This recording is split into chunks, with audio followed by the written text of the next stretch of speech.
Presidente, caros colegas vereadores, a plateia que está presente, a UCS, como disse bem o vereador Zanquim, é um dia especial. Eu me coloco no lugar do vereador Zanquim, professor da UCS, como muitos aqui presentes, a emoção que o senhor está sentindo. Porque a UCS, não só para mim, como para todos os vereadores, ela é orgulho, ela nos representa. Sempre que a gente fala da UCS, da universidade, a gente fala de boca cheia, como se diz na linguagem popular. Porque ela tem dignidade, nos representa, é uma referência muito grande em Caxias do Sul.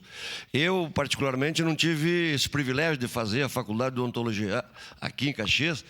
Eu fiz o 2º grau aqui, aí fiz vestibular em Santa Maria, passei na Universidade Federal de Santa Maria, mas eu, quando lembro da Universidade Federal, e por isso que me coloco no lugar do professor Zanquim, claro, ele como aluno e professor, né, eu só como aluno lá em Santa Maria, eu lembro com afeto, com carinho.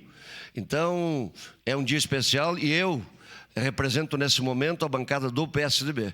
Eu falo em nome da vereadora Marisol Santos, nossa presidente, que hoje não se faz presente porque está representando a casa em outro local, e da minha colega vereadora Tatiane Frisso.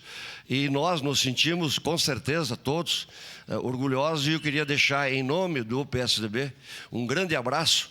Parabéns à UCS, vida longa e que continue sendo uma referência tão importante, tão relevante como ela é, não só para Caxias do Sul, para a região e para o nosso estado. Era isso, meu muito obrigado.